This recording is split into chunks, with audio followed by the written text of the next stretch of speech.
Good afternoon. I'm Tom Kimmel, here to have some fun. Thank you for that inflated introduction that I provided for you. Stay with me.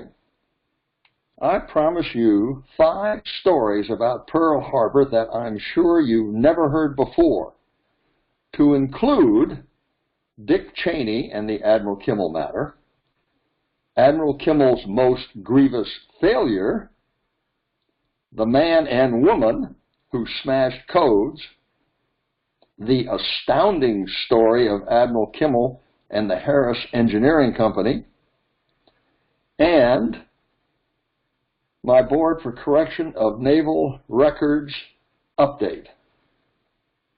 I promise you also, hopefully, some fun along the way. But first, this.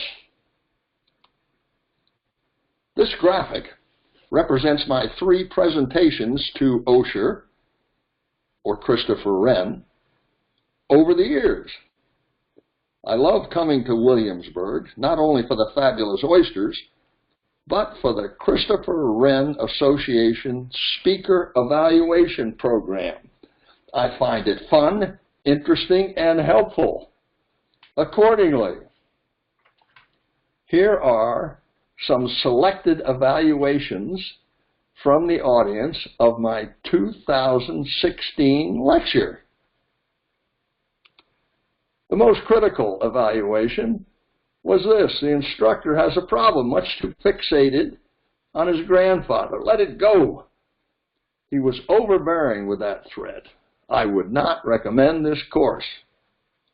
Okay? The least critical. There were 3 of these, so many words. This was the best presentation yet. Don't change a thing. One of the best classes ever. Honorable mention. My only disappointment was that the instructor devoted all of his time to the many people who lied, and nothing on the many failed attempts by Kimmel and his staff to gain access to the critical magic messages. Magic, ladies and gentlemen, was a code word for the decoding, the American decoding of any Japanese coded material, which is really the core issue. And that member is absolutely correct. My favorite evaluation was the instructor moved around too much. Glad I brought my cane. Okay, on to the evaluations of my 2018 lecture. The most critical. This may be construed as unkind. Mr. Kimmel's discussion was an outright smear of a number of highly respected and dedicated military officers and civilian leaders. Mr. Kimmel's presentation lacked balance in the extreme. Yeah. The least critical. Felt like a participant in search of justice will sign up for any Tom Kimmel course. Honorable mention. Very interesting, well documented. It would have had greater impact if the presenter were not a direct descendant of Admiral Kimmel. Indeed. And my favorite. We expect a lot of the instructors, not all walk on water. Okay, for my first story, Dick Cheney and the Admiral Kimmel matter. In 1989, a constituent of Congressman Dick Cheney wrote a letter to him and asked him what was he going to do for Admiral Kimmel. Well, Dick Cheney wrote back, and here's the letter that he wrote back. In pertinent part, he offered a course of action the Kimmel family should pursue, and said until there's interest in this by those who were part of that time and a sense that the Senate would favorably act on a nomination by the President, such advice to the President would not be prudent. Well, before Dick Cheney became vice, he counseled the Kimmel family as the Secretary of Defense. Thus, my father and uncle went to work on what certainly appeared to be a hoop-jumping exercise. Let's start with the voices of the times. That would be item A. Here you can see that in a 1991 letter to President Bush 41, 37 admirals endorsed Rear Admiral Kimmel for posthumous advancement to 4-star admiral on the retired list. Included were 6 former chiefs of naval operations, 2 former chairmen of the Joint Chiefs of Staff, 1 former director of Central Intelligence, 35 4-star admirals, and more than a dozen fleet commanders. In addition, the giants of World War II would have supported advancement of Admiral Kimmel. So why do I say that? Why do I say that these giants of World War II pictured before you would have supported Kimmel's advancement? Well, here's why. Consider, Fleet Admiral Nimitz wrote and said that the Secretary of the Navy, Frank Knox, was wrong in blaming Kimmel. Admiral Kimmel had been given no information which would justify interrupting a very urgent training schedule. 5-star Admiral Halsey had much to say. Admiral Kimmel was not allowed to call Admiral Halsey as a witness before the Joint Congressional Committee. Notwithstanding, in 1995, the General Counsel of the Navy, Steve Honigman, falsely asserted formally in writing that Admiral Kimmel was allowed to call witnesses before the Joint Congressional Committee.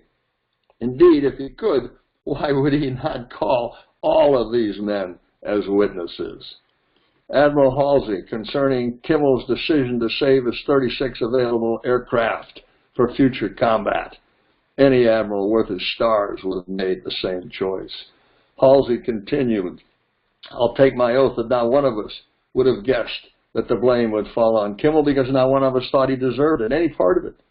I want to emphasize my next statement. In all my experience, I have never known a commander-in-chief of any U.S. fleet who worked harder and under more adverse circumstances to increase its efficiency and to prepare it for war. Further, I know of no officer who might have been in command at that time who could have done more than Kimmel did. I also want to repeat and reemphasize the answer I made when the Roberts Commission asked me how I happened to be ready for the Japanese attack. I told them because of one man, Admiral Kimmel. And finally, Admiral Halsey, I don't believe there was a flag officer in the Pacific Fleet who did not feel that Kimmel was an ideal man for the job. Unfortunately, even an ideal man cannot do a job without the proper tools, and Kimmel did not have them. Fleet Admiral King, the evidence adduced against Kimmel warrants neither trial by general court-martial nor punishment in any form. The Roberts Commission merely selected a scapegoat to satisfy the popular demand for fixing the responsibility for the Pearl Harbor debacle. Admiral Kimmel was not asked the important questions, nor was he given the proper chance to speak for himself. In fact, he was sold down the river as a political expedient. Admiral Raymond Spruance, the leader of our task force at the Battle of Midway. I've always felt that Admiral Kimmel was held responsible for Pearl Harbor in order that the American people might have no reason to lose confidence in their government in Washington. This was probably justifiable under the circumstances at that time, but it does not justify forever damning this fine officer. Admiral Kincaid, the head of the 7th Fleet at the Battle of Leyte Gulf. I always thought Kimmel was very unjustly treated. The proceedings of the Roberts Commission that went into the matters out there were entirely illegal. Kimmel was made a scapegoat. That's what it was, undoubtedly, nothing else. So why is administrative action to remove injustice in the Admiral Kimmel matter important? Here's why. Our country must not continue to perpetuate a lie. Here's also why. There is nothing less than our country's honor at stake. with nothing less than our country's honor at stake, may we hope finally restore to Admiral Kimmel and General Short the respect they deserve.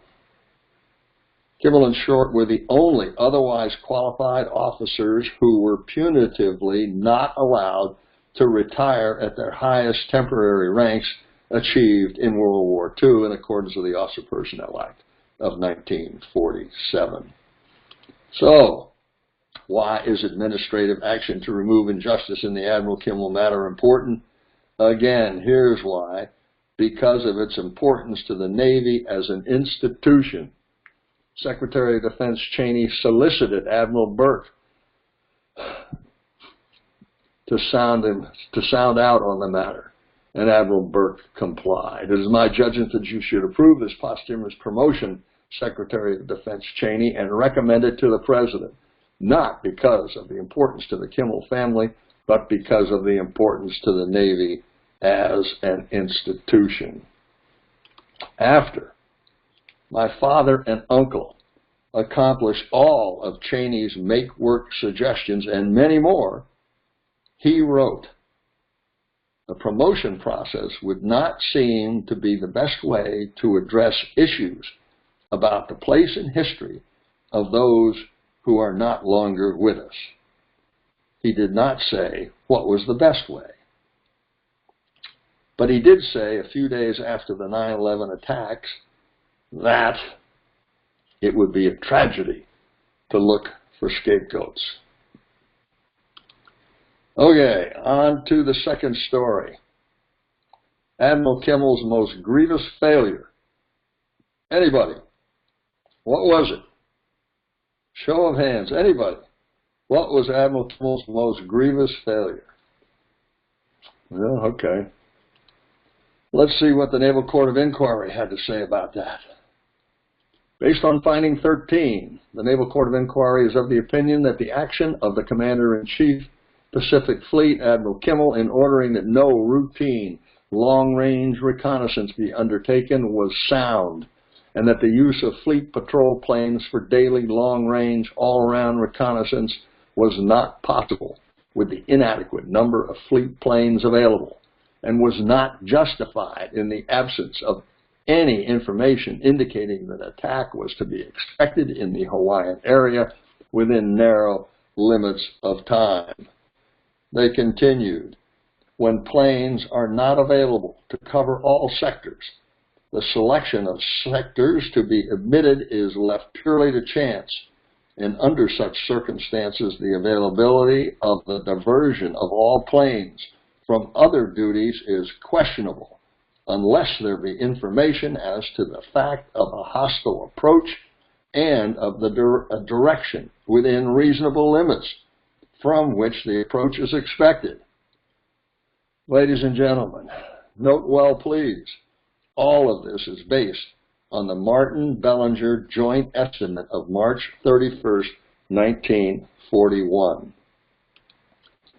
Before the Secretary of the Navy, Forrestal, killed himself by accident or design, he overturned the favorable findings of the Naval Court of Inquiry toward Kimmel. He wrote, Kimmel's most grievous failure was his failure to conduct long-range air reconnaissance in the more dangerous sectors from Oahu. Chief of Naval Operations King also previously wrote that there were certain sectors more dangerous than others which could have been covered to some extent. So why is this important? Because it is far and away the #1 criticism of Kimmel. So let's analyze this business of the more dangerous sectors. For a start, consider that neither Forrestal nor Kimmel said which sectors they judged to be more dangerous. So I ask you, fearless audience, what sectors were the more dangerous for an enemy approach on Pearl Harbor? Anyone? Do I see a hand anywhere? Anyone? Well, how about after seeing this graphic, even titled Hawaiian Operation Track of Japanese Attack Force, 26 November to 7 December 1941. I ask you again, what sectors were the more dangerous for an enemy approach on Pearl Harbor? Anyone? Well, is anybody going to guess the North? Professor Michael Gannon, commenting on the more dangerous sectors myth as advanced by many. He wrote, historians and other writers on Pearl Harbor have turned the Martin Bellinger joint estimate of 31 March 1941 into an urban legend, ascribing to its statements that the estimate never made. Gordon Prang wrote that the estimate warned that a Japanese air attack on Oahu would come from the north or northwest. Paulo Coletta wrote the south, and Michael Slackman wrote the north. But the estimate says none of these things, either geographically, nautically, or numerically. Norman Polmar wrote that the estimate recommended limited air searches to the most likely direction of attack. But Martin Bellinger does not say anything about a most likely direction. Now, Eugene Canfield states that the estimate warned that Japanese aircraft carriers would cross the Pacific in the northern areas away from shipping lanes. I searched in vain for any statement remotely resembling that in the document. My request is, will someone read, please, the Martin Bellinger estimate? In its typewritten form, it's only 6.5 pages. Here are the titles Professor Gannon referred to. Ronald Spector, then the director of naval history in 1988, relied on Goldstein's most grievous failure argument in recommending against Admiral Kimmel. Chief of Naval Operations Trost, relying on his director of naval history, also recommended against Kimmel, until Professor Gannon in 1994 revealed Goldstein and Spector's grievous errors, after which Trost reversed himself and recommended for Kimmel.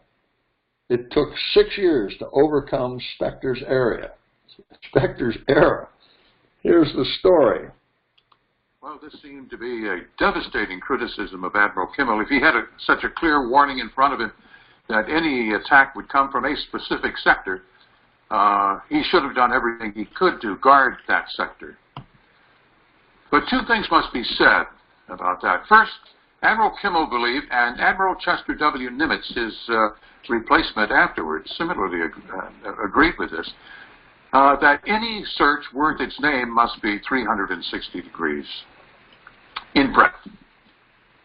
And as for the Martin Bellinger report, that was a report that was compiled and given to Admiral Kimmel on March 31, 1941 by Major General Frederick Martin and Rear Admiral Patrick Bellinger. Martin commanded the U.S. Army Air Corps on the island, and Patrick Bellinger was commander of all of the patrol aircraft. After I read that damning statement in the book by Gordon W. Prang and Donald M. Goldstein, I went to the library of the University of Florida and looked through the massive collection of documents that recount the Pearl Harbor hearings conducted from 1941 to 1945 in one form or another, and all of the collected documents that were used by the various hearing bodies are in that collection. And I found the Martin Bellinger report in 4 different places in that collection. And I read the first account I discovered avidly to find where this warning was given, and it was not there. There was nothing in the Martin Bellinger report about the northern sector being the most dangerous sector. There was nothing about any sector being more dangerous than any other. The word north does not even appear in the document, nor does any numerical or nautical equivalent. These people, Prang and Goldstein, had lied, and so baldly that I wondered why it hadn't been picked up in the years intervening between 1986 and the year 1999 when I discovered this. It was quite an extraordinary bit of misinformation that has, of course, led many people astray in understanding the whole Pearl Harbor story. In 2001, which was the 60th anniversary of the Japanese attack on Pearl Harbor, I attended a conference in Honolulu put on by the National Park Service, to which many historians of the Pearl Harbor attack had been invited, one of them, Donald Goldstein. And when it came my time to speak, I confronted him with the document. I went through all four of the documents as they were collected in the hearings volumes, and they were all identical. So I held up a copy of the Martin Bellinger report, and I said, Dr. Goldstein, there is nothing in this report that states that the northern sector or any other sector was more dangerous than any others. Why did you make the statement that you did in your book, Pearl Harbor, The Verdict of History? And he made no reply. He chuckled and laughed it off. And I said, it's only 7 pages long. It wouldn't take you long to read it at all. I have it here for you to read. And he chuckled it off, and the audience, I must say, chuckled with him. And so I tried to make the point then, and I'm trying to make the point here once more, that Admiral Kimmel was never given such a warning, and he is not guilty as charged. I wrote to Donald Goldstein years ago and asked him later in person if his writings were in error, and, if so, to acknowledge the error. He refused to do so. My correspondence with him is posted on my website. Fleet Admiral Chester Nimitz, Admiral Kimmel's successor, fully expecting another attack on Pearl Harbor, wrote, "The attack on Pearl Harbor will be followed by others. Concerning the alleged existence of most dangerous sectors around Pearl Harbor, it cannot be assumed that any direction of approach may safely be left unguarded. Neglect of any sector is apt soon to be known. It cannot be assumed that any direction of approach may safely be left unguarded. The fuel problem is no deterrent, if even an approach from the east were attempted. There is no answer to this effective air defense except more planes." Okay. Surely, after the preceding discussion, no modern Pearl Harbor author would try to resurrect the more dangerous sectors myth. Or would they? Here are some who have done so. William O'Neill wrote in a section titled Admiral Husband Kimmel that several studies had already suggested that the northern sector was the most likely area for a strike force to approach. A year later, in 2016, Steve Tomei wrote that the northwest to north would beckon to the Japanese more obviously than others. Again, in 2016, Craig Nelson wrote that Kimmel had received countless memoranda suggesting that the northern route was the most obvious route for an enemy attack. In 2018, James Johns wrote that the Martin Bellinger Joint Estimate of March 1941 communicated that Japan's approach to Pearl Harbor would probably come from the north, possibly from the west or south, and most unlikely from the east. What could have been more precise? In a separate chapter, he wrote the analyses of Admiral Bellinger and General Martin would hold true. Their predictions that Japan would strike from either the north, south, or the west was virtually a blueprint on what was to come. Ladies and gentlemen, my request too is, will someone please read the Martin Bellinger estimate? Incidentally, how many times did the Japanese attack Pearl Harbor? Anyone? Anyone? Anyone hazard a guess? How about twice? The second attack took place in March of 1942. Two Kawanishi H-8K2 airboats carrying 4 550-pound bombs flew from Wachi Atoll in the Marshall Islands, 1,900 miles to French frigate Shoals to bomb Pearl Harbor. U.S. radar picked up and tracked the two planes, prompting a search of P-40 Warhawk fighters and PBY Catalina patrol planes. Without success, the attackers got lost in bad weather and eventually bombed a school on Oahu before making their escape. This attack was kept scrupulously concealed from the public until 2005. Here was a Japanese flying boat's target, dead center Pearl Harbor, the 1010 dock as they called it. It would appear that we were as lucky during the second attack as we were unlucky during the first attack. So what did the Martin Bellinger report think of all this? Here's what the Martin Bellinger report said in pertinent part. Run daily patrols as far as possible to seaward through 360 degrees to reduce the probabilities of air surprise. This would be desirable, but can only be effectively maintained for a very short period and cannot be undertaken unless other intelligence indicates that a surface raid is probable within narrow limits of time. None of the above actions can be initiated by our forces until an attack is known to be imminent or has occurred.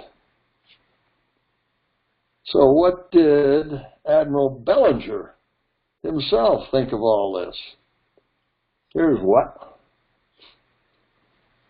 Testifying to the Hart investigation, considering shortages and deficiencies, other necessary deployment of forces such as expansion, training, and development of facilities, and lacking unity of command, little, if any more, in the way of readiness could be expected. It is believed that Admiral Kimmel saw this picture very realistically, and I know of no man who, under the circumstances, could have done more. Come on, Admiral. What did you really think? Okay. What I really thought was the Pearl Harbor attack was a deep-dyed, deliberate plan to get this country into war with Japan and Germany by needling the Japanese into making the first war move. President Roosevelt and his cohorts criminally failed to keep Admiral Kimmel informed of information that was available, information that the simplest mind would have known was of vital importance to the protection of the Pacific Fleet. On to the third story, the man and woman who smashed codes. That would be William and Elizabeth Friedman. William Friedman is given credit as the man who broke the purple code, the magic purple code.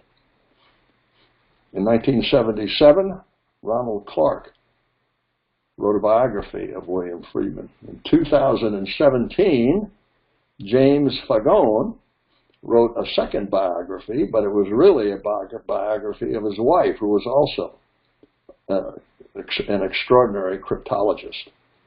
The important thing to take away from all this is that In 1957, the man who broke purple, William Friedman, wrote what he called a brochure that was titled Certain Aspects of Magic in the Cryptological Background of the Various Official Investigations into the Attack on Pearl Harbor.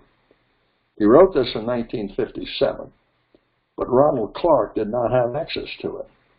He did not have access to it because it wasn't declassified by NSA until 2013, and it was not released to the public until 2015. Jason Fagone did have access to it. He wrote,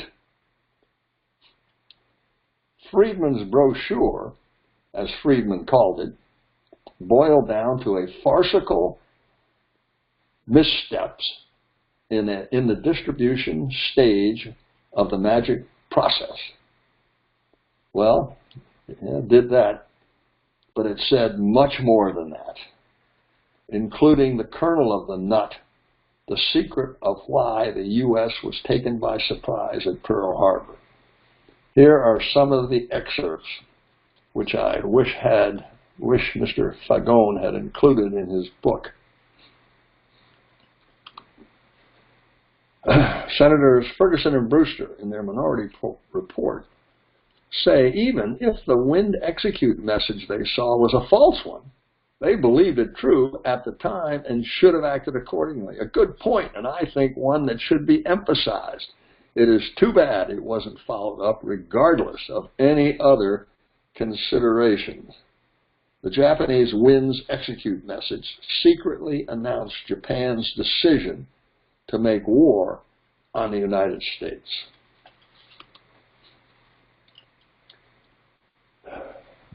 Friedman continued, after studying Tokyo Dispatch number 83, which was the bomb plot message, no military intelligence organization could fail to reach the deduction that it was to prepare the detailed plan for a surprise attack on the major units of the fleet moored there. Here, I think, is the kernel of the nut, the secret of why the United States was taken by surprise. I have underlined the phrase no military intelligence organization in the foregoing extract from Admiral Theobald's book because I think that our military and naval intelligence organizations had serious defects at the time, and I think they still do. I think that serious defects in our military and naval intelligence made it possible for the Japanese to take us by surprise at Pearl Harbor. A strong statement? Yes, but I think it is warranted. I think that Kimmel and Short were not as culpable as I first thought they were in 1941-42. The Washington authorities were culpable too, maybe a lot more culpable than were these two officers. I think that Kimmel and Short should have been sent more information, even if they were sent only gists of magic, to let them evaluate for themselves the significance of what the Japanese were saying. General Miles, the head of Army intelligence, says that the warning messages sent them were of far more importance than anything they could have got from magic. I don't agree. Today, in 1957, I think they, the minority of the Joint Congressional Committee, hit closer to the truth than the majority. I think Mr. Keith's additional views on the majority report make good sense. Kimmel and Short, he said, were not the sole culprits. I think that the intelligence services came off rather easily, too easily, in the fixing of responsibility and pointing out of derelictions. I think that Admiral Stark was wrong in waiting for General Marshall to be found before sending off a message to Kimmel and Short and to the overseas commanders. As soon as the last part of the 14-part Tokyo to Washington message became available, especially when Stark knew from magic that the ambassadors Kurushu and Nomura were told exactly to the minute when to present the whole message to Secretary Hull. Today, May 8, 1957, General Sanford, the head of NSA, phoned me to say that he did not think it advisable to publish the brochure at all. I accepted his decision without question. Thank goodness Friedman's Navy counterpart, Captain Lawrence Safford, did not accept such a course, or the facts of Pearl Harbor would have been buried forever. Okay, I realize, folks, that was tough sledding. So it's time for some of that fun that I promised you earlier. Ladies and gentlemen, John Clark and Brian Daw on Senator Collins's handling of a British-Australian maritime fiasco. Senator Collins, thanks for coming in. It's a great pleasure, thank you. The ship that was involved in the incident off Western Australia this week. Yeah, the one the front fell off? Yeah. Yeah, that's not very typical. I'd like to make that point. Well, how is it untypical? Well, there are a lot of these ships going around the world all the time, and very seldom does anything like this happen. I just don't want people thinking that tankers aren't safe. Was this tanker safe? Well, I was thinking more about the other ones. The ones that are safe? Yeah, the ones the front doesn't fall off. Well, if this wasn't safe, why did it have 80,000 tons of oil on it? Well, I'm not saying it wasn't safe. It's just perhaps not quite as safe as some of the other ones. Why? Well, some of them are built so the front doesn't fall off at all. Well, wasn't this built so the front wouldn't fall off? Well, obviously not. How do you know? Well, because the front fell off and 20,000 tons of crude oil spilled into the sea caught fire. It's a bit of a giveaway. I just like to make the point that that is not normal. Well, what sort of standards are these oil tankers built to? Oh, very rigorous maritime engineering standards. What sort of thing? Well, the front's not supposed to fall off for a start. And what other things? Well, there are regulations governing the materials that they can be made of. What materials? Well, cardboard's out. And? No cardboard derivatives. Like paper? No paper. No string, no sellotape. Rubber? No, rubber's out. They've got to have a steering wheel. There's a minimum crew requirement. What's the minimum crew? Oh, one, I suppose. So the allegations that they're just designed to carry as much oil as possible, the consequences, I mean, that's ludicrous. Absolutely ludicrous. These are very, very strong vessels. So what happened in this case? Well, the front fell off in this case, by all means, but it's very unusual. But Senator Collins, why did the front fall off? Well, a wave hit it. The wave hit it? A wave hit the ship. Is that unusual? Oh, yeah. At sea, chance in a million. So what do you do to protect the environment in cases like this? The ship was towed outside the environment. Into another environment? No, it's been towed beyond the environment. It's not in the environment. No, but from one environment to another environment. No, it's beyond the environment. It's not in an environment. It has been towed beyond the environment. Well, what's out there? Nothing's out there. Well, there must be something. There is nothing out there. All there is sea and birds and fish. And? And 20,000 tons of crude oil. And what else? And a fire. And anything else? And the part of the ship that the front fell off. But there's nothing else out there. Senator Collins, thanks for joining us. Complete void. Yeah. We're out of The time. environment's perfectly safe. We're out of time? Well, if you thought that was bizarre, stay tuned, because when we come back in 10 minutes or so, I'll tell the astounding story of Admiral Kimmel and the Harris Engineering Company, and the story of the Board for Correction of Naval Records report. Okay, time for a break. Here are some books that I highly recommend. I'm asked for a recommendation many times. All right, welcome back. The fourth story, the astounding story of Admiral Kimmel and the Harris Engineering Company. In 1988, my father was shown this 1946 letter for the first time by Admiral Kimmel's chief counsel, Ed Hannafin. Clearly, Admiral Kimmel did not want his career naval officer's son, my father, to know of the Navy's disgraceful conduct. Ditto his naval officer grandson, me, come to think of it. In pertinent part, Charles Rugg's letter to Admiral Yarnell, the former Commander-in-Chief of the Asiatic Fleet and also the former head of the naval station at Pearl Harbor, Charles Rugg wrote, "The story of Kimmel leaving the Harris Company was astounding.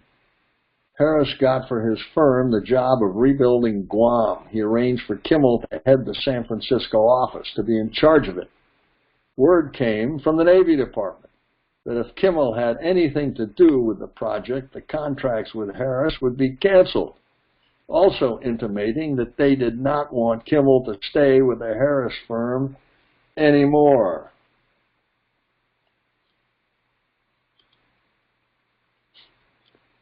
Captain Roger Scott, Judge Advocate General, was the counsel for the Dorn Report in 1995. He wrote a military law review in 1998 in which he said the Kimmels allege that the Navy threatened to take away construction contracts from Frederick R. Harris Incorporated, a naval contractor, if he continued to employ Kimmel after he had retired. The Kimmels have not produced a copy of correspondence or any other evidence to support this allegation.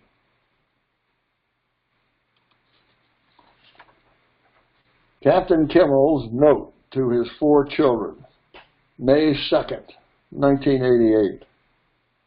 The last thing in the meeting, I handed Secretary of the Navy Ball the letter from Rugg to Admiral Yarnell to read. He was visibly shaken when he read it.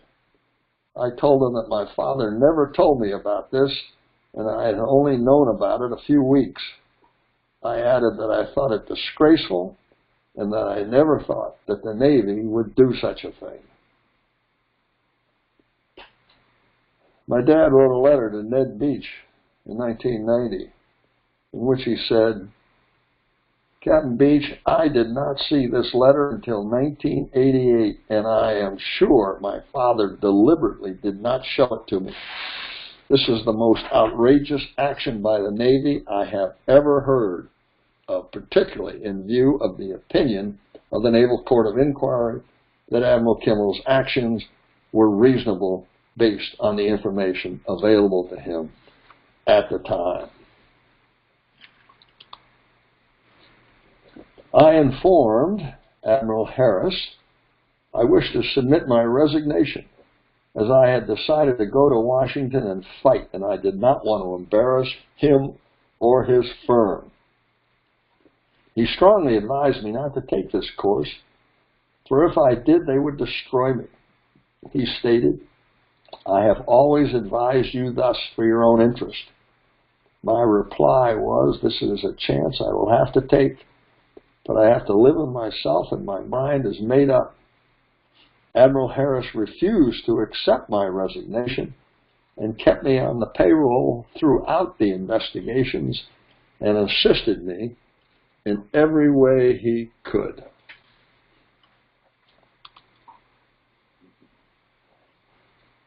The fifth and final story, ladies and gentlemen, my 2017 petition to the Board for Correction of Naval Records, BCNR, seeking administrative action to remove error and injustice from the naval record of my grandfather, Rear Admiral Husband Kimmel, was denied earlier this year. The board recommended not to grant the relief requested, advancement of Kimmel to his highest held wartime rank. So this might be a good time to compare the BCNR's report against Kimmel in 2019, the Roberts report against Kimmel and Short in 1942, and the Army Board for Correction of Military Records report that's in favor of General Short in 1991.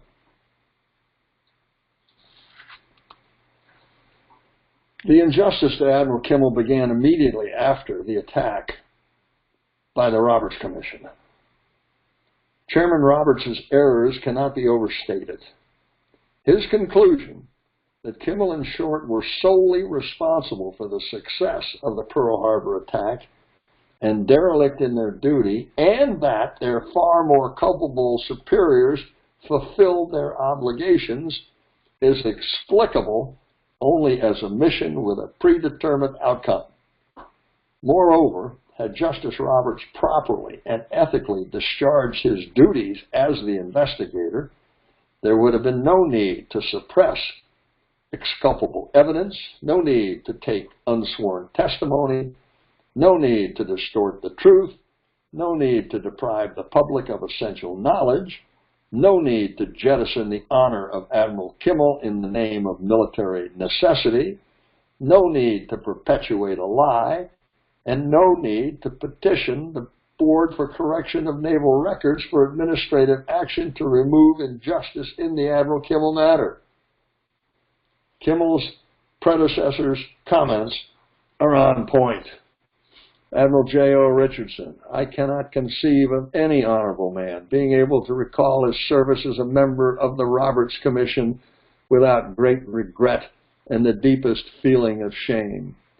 The report of the Roberts Commission was the most unfair, unjust, and deceptively dishonest document ever printed by the government printing office.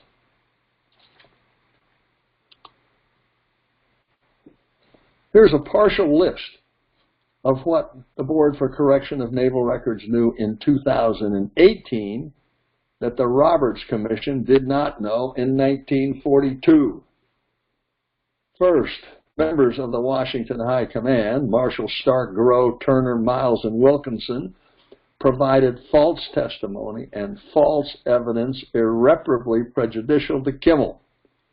2, members of the Washington High Command withheld exculpatory evidence from Kimmel, denying him the means to defend himself.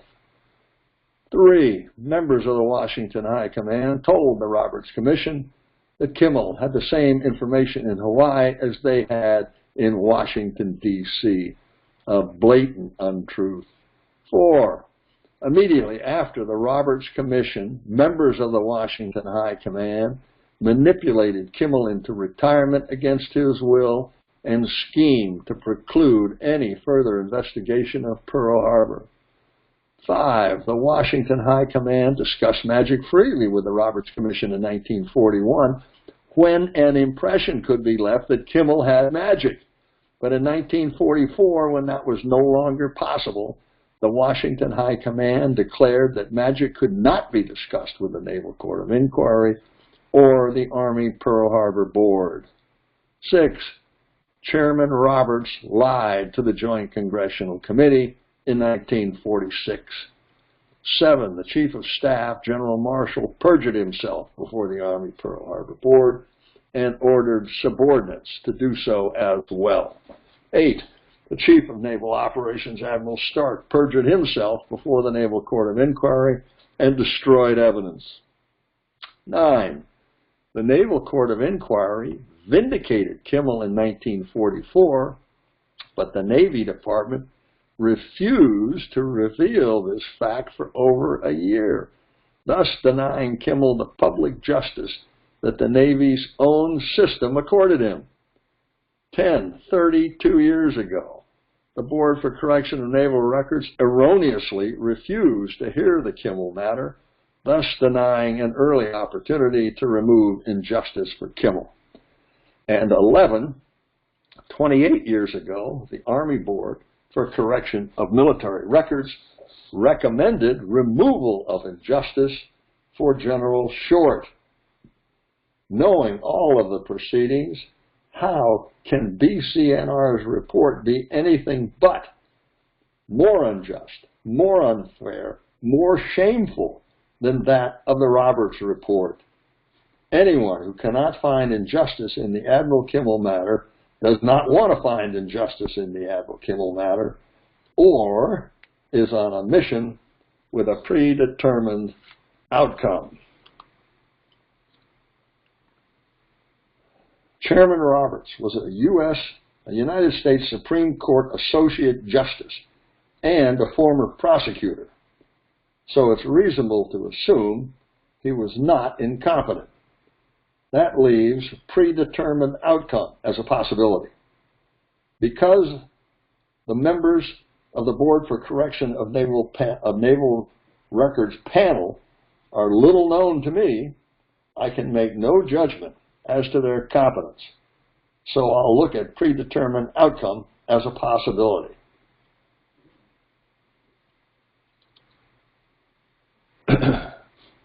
Here in pertinent part is President Roosevelt's executive order to Chairman Roberts, December 18, 1941. Go find whether any derelictions of duty or errors of judgment on the part of Army or Navy personnel contributed to the enemy's success, and if so, what those derelictions or errors were, and who were responsible therefore. In other words, ladies and gentlemen, find someone to blame. Here is BCNR's report in its entirety, save for its attached advisory opinion from the Office of Legal Counsel. There are several significant things to notice in BCNR's report and the Office of Legal Counsel's advisory opinion. First, the apparent extent to which the board relied on the advisory opinion. 3 times in the very short report, we read the board considered the advisory opinion. Next, the board substantially concurred with the comments in the advisory opinion. And for a third time, the board still concurred with the advisory opinion.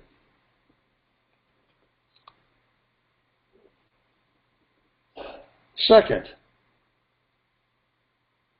substantially more than 50% of both the board's report and the advisory opinion are dedicated to arguing that the Navy acted legally. This is irrelevant and a red herring, as nowhere does my petition to BCNR suggest that it acted otherwise, only that it acted unjustly. Here is the Office of Legal Counsel's advisory opinion in its entirety. Again, the shaded portion argues that action against Kimmel was legal. The third significant item to note is that, interestingly, the words error or injustice or any equivalent words do not appear anywhere in the advisory opinion. Here's a side-by-side comparison of the advisory opinion and BCNR's report dedicated to their argument that the Navy acted legally. Fourth significant item to note. BCNR does not dispute my facts, just my conclusion. Their argument, the Secretary of the Navy or somebody, we don't know whom, acted legally. I never suggested this someone, whomever it was, did not. Only that the action was unjust. My argument, the advancement issue, has nothing to do with performance evaluation and everything to do with bureaucratic skullduggery. Admiral Kimmel was the only Navy flag officer not advanced to his highest held wartime rank. Certainly to an honorable man, a form of punishment. In 1948, someone, presumably in the Navy Department, we don't know whom, merely omitted the name of Admiral Kimmel, we don't know why, from the list of flag officers whose promotion was authorized. That would be everyone else, without any reference to his or anyone's performance, constituting a belated special disciplinary action of a punitive kind taken without notice to the officer specifically singled out by such a mission, Kimmel. Surely the simplest mind can see this. Indeed, the Army Board for Correction of Military Records saw it, finding injustice to General Short, though the Secretary of the Army acted legally. Anyone who cannot find injustice in the Kimmel matter does not want to find injustice in the Admiral Kimmel matter, or is on a mission with a predetermined outcome.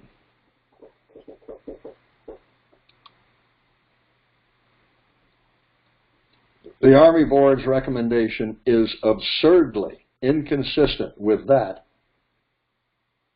of the Army Board.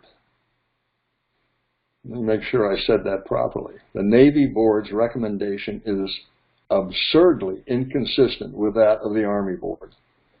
In 1991, the Army Board recommended that the relief requested for General Short be granted, though the Secretary of the Army acted legally.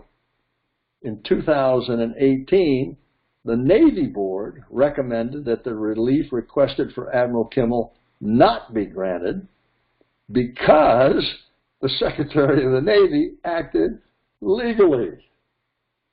Obviously, the recommendations of the Army and Navy boards are in irreconcilable conflict. The Navy Board's report is perfunctory. The Army Board's report is detailed. The relief requested for Short and Kimmel was and still is identical.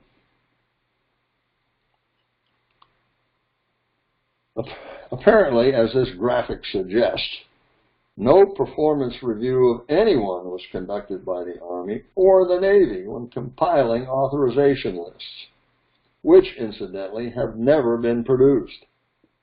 Consider the case of Major General Henry Miller for just one example of an officer who was retired at his highest held wartime rank. 7 days before D-Day, General Miller, a member of General Spatz's Army Air Corps staff, got drunk at a nightclub in London, Claridge's, and proceeded to take bets that the D-Day invasion would occur before June 15th. Spatz placed Miller under house arrest. Eisenhower demoted Miller to colonel and returned him to the States. Notwithstanding, Miller was retired at his highest held wartime rank.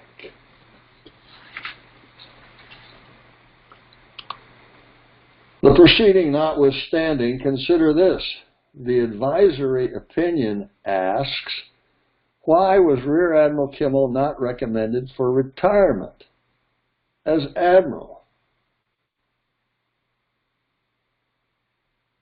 It goes on. The Secretary of the Navy did not comment on Kimmel's retirement, and there is little in the record to indicate why the decision was made.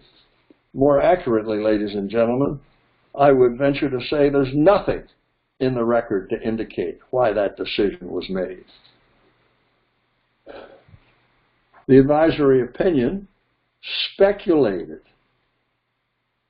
just as the Dorn report speculated, that the decision to not advance Rear Admiral Kimmel was based on a wartime review of his performance at Pearl Harbor.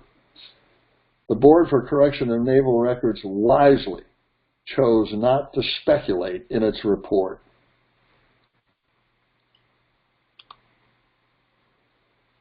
The advisory opinion further asks, why does Vice Admiral Burke, the Chief of Naval Personnel, support OLCE's position, and why does he not currently recommend placing Kimmel on the retired list as Admiral? It continues. Vice Admiral Burke's letter to me states his reasoning. Well, okay, I guess we got to take a look at the letter. And here it is.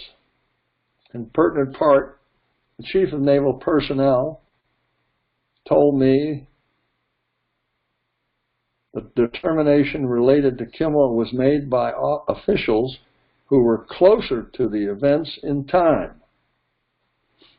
In other words, ladies and gentlemen, a unique adverse determination made solely against Kimmel by an official or officials unknown for reasons unknown is fair and just because it was legal and made some 70 years ago.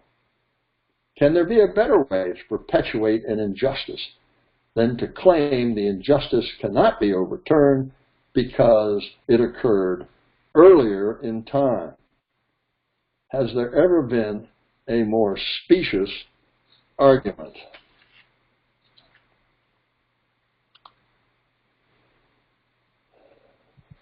The Navy Board found the evidence submitted was insufficient to establish the existence of probable material error.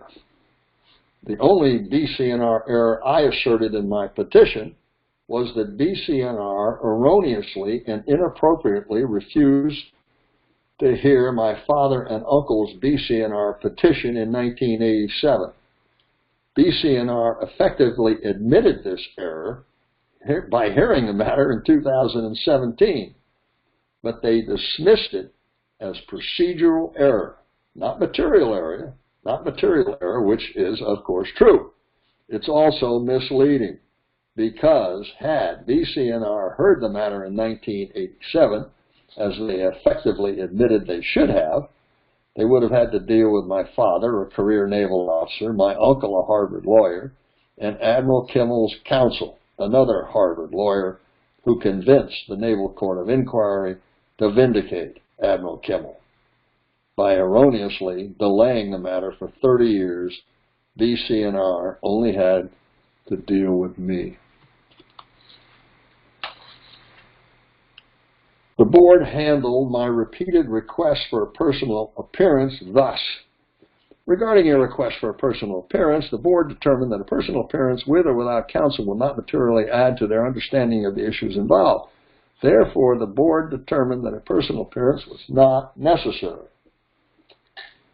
BCNR not only refused to allow me my requested personal appearance, they also refused a requested personal appearance from Admiral James Ace Lyons, former commander of the Pacific Fleet and a former Deputy Chief of Naval Operations.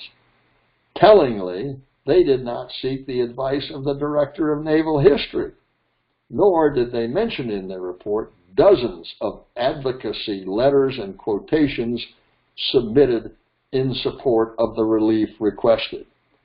Had I been granted a personal appearance, I would have emphasized the fact that the Washington High Command told the Roberts Commission that Kimmel and Short had the same information as they had in Washington, D.C. That misinformation did Kimmel and Short irreparable prejudice.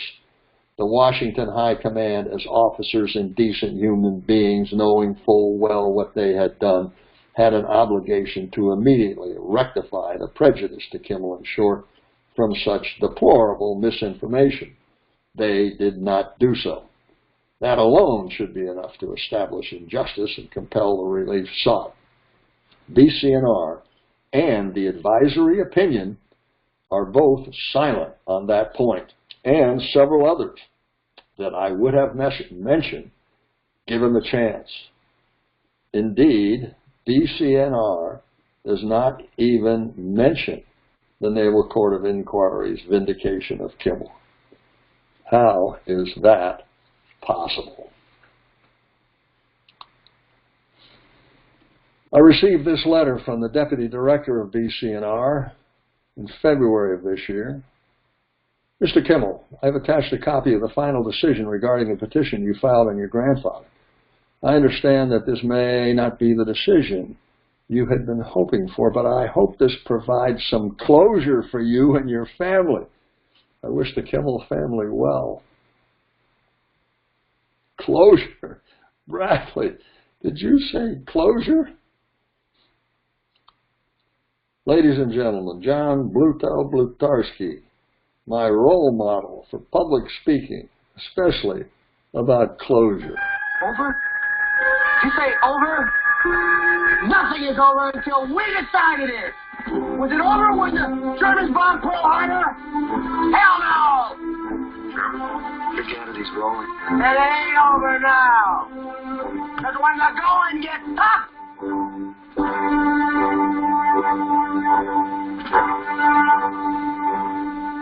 the tough get going. Who's with me? Let's go! Come on!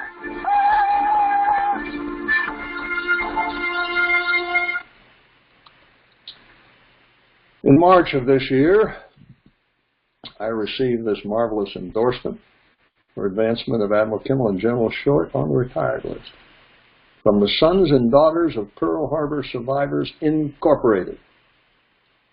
Ladies and gentlemen, so much for closure. I now look forward to answering whatever questions you may have. Thank you very much.